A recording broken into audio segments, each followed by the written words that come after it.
બધાય આ પતંગ પડી છે ને એમાં પોતપોતાનું નામ લખી નાખો.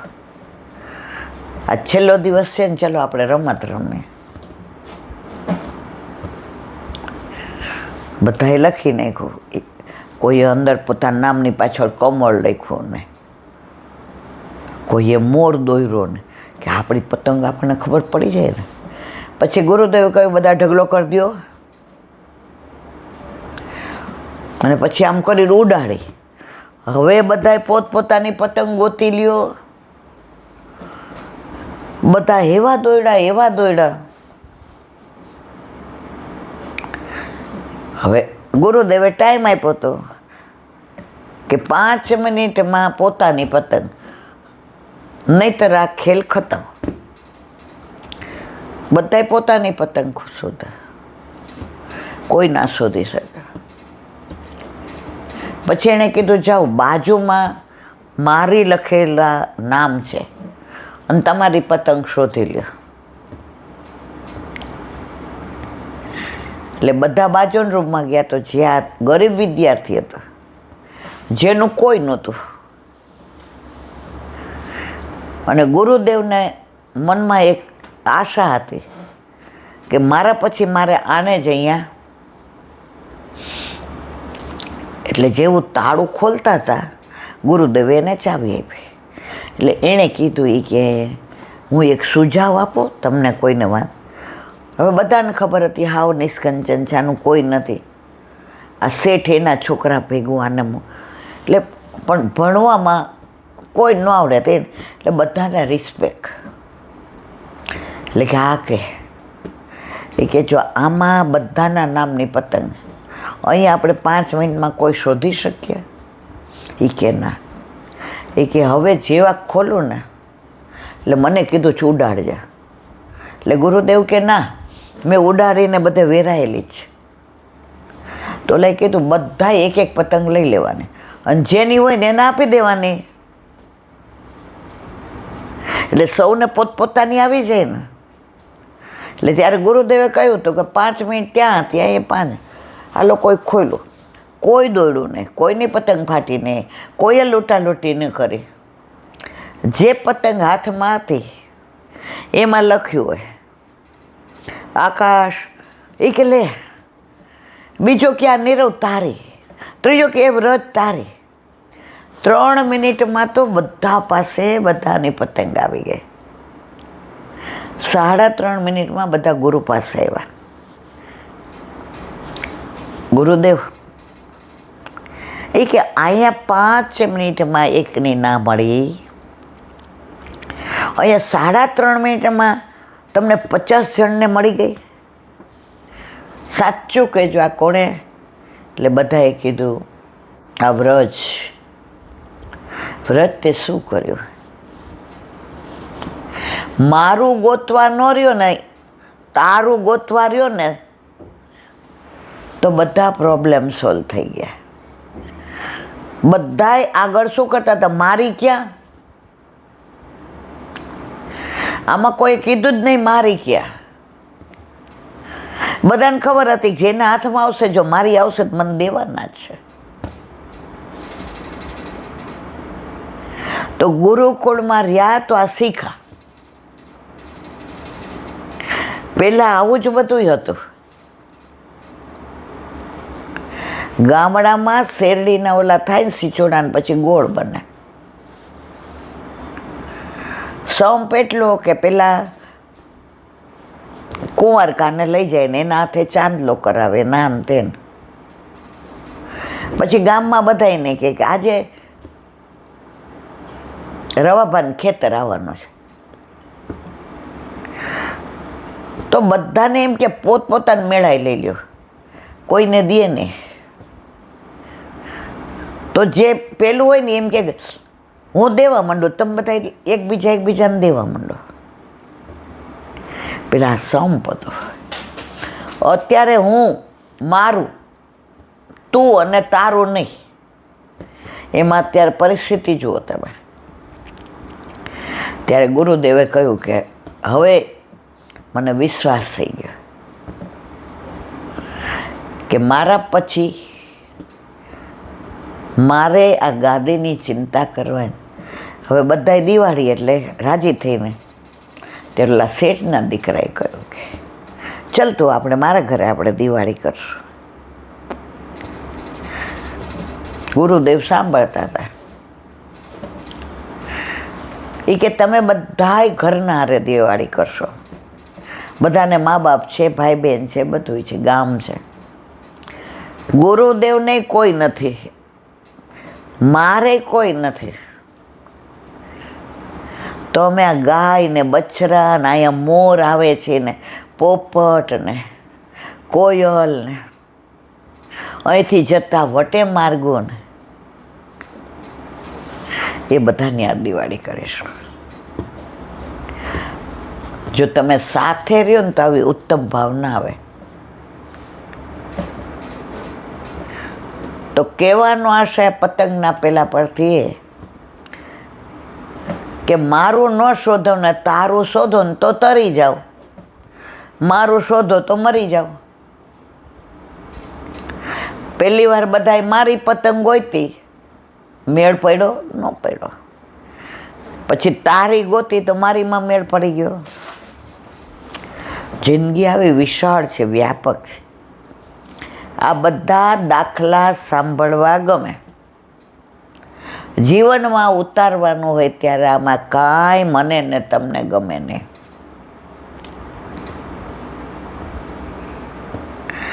આ બધી હકીકત 50 વર્ષ પહેલાં હતી. 50 વર્ષ પહેલાં રેશનિંગમાં ખાંડ થઈ ગઈ હતી, કાળા બજાર બહુ થતા હતા.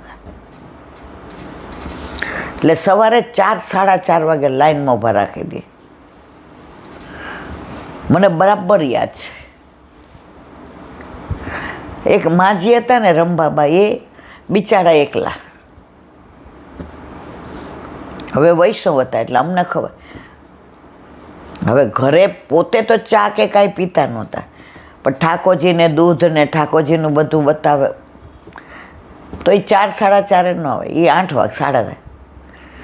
બધું રાજકોટમાં પાણીની બહુ તકલીફ હતી એટલે પાણી આવી જાય ભરીને ડેલી બેલી ધોઈને ઠાકોરજીની બધી તૈયારી કરી. એટલે જે બે ચાર એવા હોય ને માર જેવા અડે, માજી પાછળ ઊભા રહેજો, અહીં વચ્ચે ન ગળતા, આમ તેમ. તો એક 10-12 વર્ષનો દીકરો હતો ને, મને નામ નૈનેશ કેવું જ નામ હતું, કંઈક નૈનેશ. એ કે બા તમારી જગ્યા મેં રાખી છે, મારી બેન તો લાઈનમાં ઊભી છે, હવે હું ઘરે જાઉં છું. પહેલાં માજીને ઊભા રાખ્યા. એટલે મેં કીધું તારી ક્યાં બેન આવી? મને કે તું ચૂપ રહે, કારણ કે બીજી હું હતી. માજી છેલ્લે ઊભા રહે ને ત્યાંય ઊભો રહ્યો. માજી લઈને નીકળ્યા ત્યારે એ ઊભો હતો. એ કે બટા, એ કે બેનને કીધું લઈને ગઈ. જો આ સંસ્કાર એ 50 વર્ષ અત્યારે મારવા લે.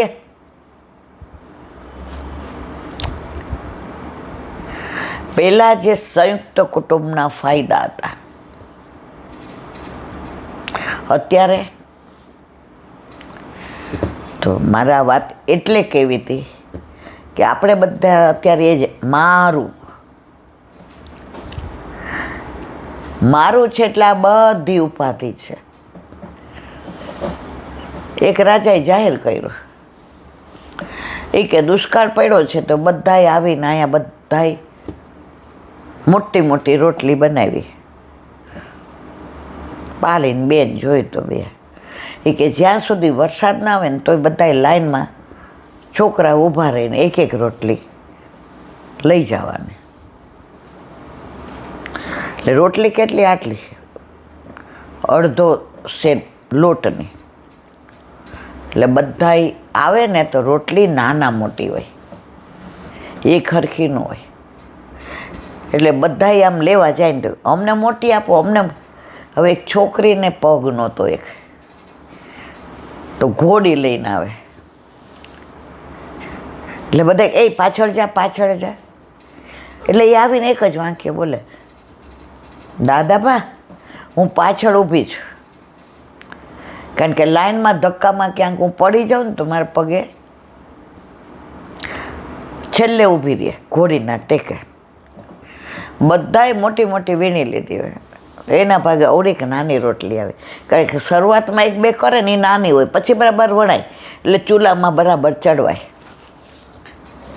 દાદાબા કે દીકા તારા માટે જો આટલી જ. દાદાબા જેના નસીબમાં જેટલું હોય ને એટલું મળે. મારા નસીબમાં નાની તો નાની. દાદાબા લોકોને દુષ્કાળ છે તો બાજુના ગામમાં રાજા ખાવાનુંય નથી મળતું. આપણા રાજા તો આવા દયાળુ છે. તો જેના નસીબમાં મોટી રોટલી, મારા ભાગમાં નાની તો આવી ને. ઘરે ગઈ એટલે માં કહે કે આના હવે 4 ભાગ કરી નાખ. 4 ભાગ કર્યા તો નાની રોટલીમાંથી ને સોનામોર નીકળે.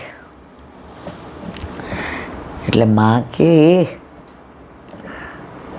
મને ખબર નથી, હું છેલ્લી હતી ને એટલે કોઈએ નાની ન લીધી, બધાય બદલાવીને મોટી લેતા હતા. માં એ કે પેલા તું દોડતી જાય, એ કે ઘોડી છે એટલે દોડતી નહીં જાઓ. જા દાદાભાને કે આમાં તમારી સોનામોર આવી ગઈ છે, રાજા સાહેબને કહો. રાજાના છોકરા નહોતા એટલે ત્યાં ગઈ એટલે ઓલા બધું અવેરતા હતા ને ધોતા હતા ને કૂવામાંથી પાણી હારતા હતા. એટલે આને જોઈ એટલે કે દાદાબા ઓલી નાની રોટલી આવી. એ કે બેટા કાલ તું વહેલી આવજે, વહેલી ઊભી રહી તને મોટી. ના દાદાબા હું એમ કહેવા આવી છું કે તમે નાની રોટલી અમને ખાવા આપી ને તો અમે 4 જણા, હું ભાઈલો બાન બાપા, તો વચ્ચેથી આ સોનામોર નીકળી. કે હે ત્યાં ઓલા રાજા ઘોડા ઉપર બેસીને જંગલમાંથી આવ્યા. શું દાદાબા દીકરી શું ફરિયાદ? એ કે ફરિયાદ નથી કરતી. સવારે શું થાય કે રોટલી નાના મોટી હોય, એમાં પહેલી રોટલી હોય નાની હોય એટલે બધા મોટી મોટી ગોતે નામ લઈ ગયા. હવે આના હાથમાં ઘોડી એટલે આણે આવીને કીધું દાદાબા ભાઈ છેલ્લી મને આપી દો. તો છેલ્લી આટલી નાની જતી. મેં કીધું બેટા કાલથી સહેજ વહેલી આવજે તો તારા ભાગમાં મોટી આવે ને. તો આ દીકરી એવું બોલી, દાદાબા જેના નસીબમાં જેટલું હોય એટલું મળે. તો રાજા કે શું થયું? એ કે એણે રોટલીના 4 ટૂંક કર્યા ને અંદરથી આ સોનામોર નીકળે. રાજા કે નાની રોટલી રાણી સાહેબાએ જ બનાવી હતી, આ છોકરા નથી. હાલ રાણી સાહેબા પાસે. એ કે આમાં મારો કાંઈ વાંક નથી રાજા સાહેબ. સોનામોર મળે ને તો એ કે હાલ ને બેટા ઘોડી મૂકી દે ઘોડા પર. એ કે ના અમે ઘોડામાં ન બેસી શકીએ, અમે ઘોડીને જ લાગી. ઘોડી એટલે ઓલી હાલવાની લાકડાની હોય ને. રાજા નીચે ઉતરી ગયા, ઉચકીને બેસાડી દીધી ઘોડામાં. ગયા એટલે રાણી સાહેબાને કીધું તમારી રોટલી આવી બનાવી, તમારી રોટલી આવી. કે ચાંદલો કર્યો, ચોખાથી વધાવે. રાજા સાહેબ આપણા રાજની ઉત્તરાધિકારી દીકરી છે. દીકરા તો બધાય દત્તક લે. કેવા નીકળે કેવા નહીં, નીમડે વખાણ. આ તો નીમડેલી દીકરી મળી ગઈ આપણને. અને રાજાએ એના કુટુંબને સરસ મકાનને બધું બનાવી દીધું અને દીકરીને કીધું આજથી તું રાજકુંવરી. જો નાની રોટલી લીધી અને બોલે જેના નસીબમાં જેટલું હોય એટલું મળે. સોનામોર એના નસીબમાં હતી ઉત્તરાધિકાર. ઘણી વાર તમે જેટલું જતું કરો એટલું તમને વધુ મળે. આજે જ મેં વાંચ્યું, કોઈ તમને અન્યાય કરે, કોઈ તમને ગાળો દે તો તમે સામનો ન કરતા. સત્તા આગળ તમે પહોંચી નહીં શકો.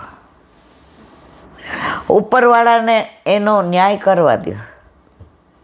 એ ન્યાય કરે ત્યારે એવી સોટી મારે છે, અવાજ નથી આવતો પણ છાલા પડી જાય છે.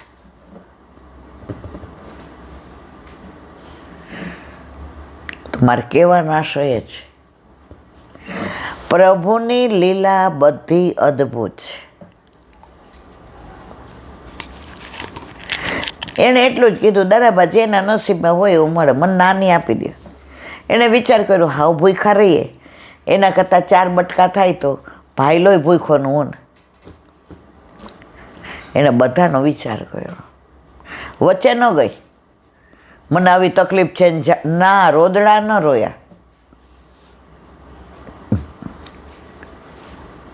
ઘણા તો મંદિરમાં આવે ને આગળ જવા માટે મને સહેજ આગળ જાવ દેજો ને મને શ્વાસ, અને પછી અડધો કલાક ઊભા રહીએ, કોઈને દર્શન ના કરવા દે, અને બહાર નીકળે એટલે મસ્ત ચાલે. ભગવાન કે ઘર દેર હે અંધેર નહીં. બોલો વલ્લભાધીશ. શ્રી ભાગવત ભગવાન કી જય. દસમ સ્કંદ પૂજ્ય જીજીના યુગલ ચરણારવિંદમાં દંડવત પ્રણામ. ગર્ભમાં બિરાજેલ પ્રભુની દેવો દ્વારા સ્તુતિ. શ્રી મહાપ્રભુજી આ શ્લોકનું રહસ્ય બહુ જ સુંદર રીતે સમજાવે છે. જ્યારે માણસ તેના દોષોનું દર્શન કરતો હોય ત્યારે તેની સાધનાની સાચી શરૂઆત. આપણને આપણા દોષ દેખાય એટલે સમજી જવાનું કે વલ્લભે વિશેષ કૃપા કરી છે. કોઈ માણસને પોતાના દોષ દેખાય જ નહીં. હોય ને તો સામેવાળાને જ કે આણે આમ કર્યું. આપણે કહીએ ને કે આ કેવી રીતના વાસણ પડી ગયા, એટલે કે આ પ્લેટફોર્મ જ ચીકણું છે. જ્યારે આપણને આપણા દોષ દેખાય ને ત્યારે સમજી જવાનું કે વલ્લભે આપણા ઉપર વિશેષ કૃપા કરી છે.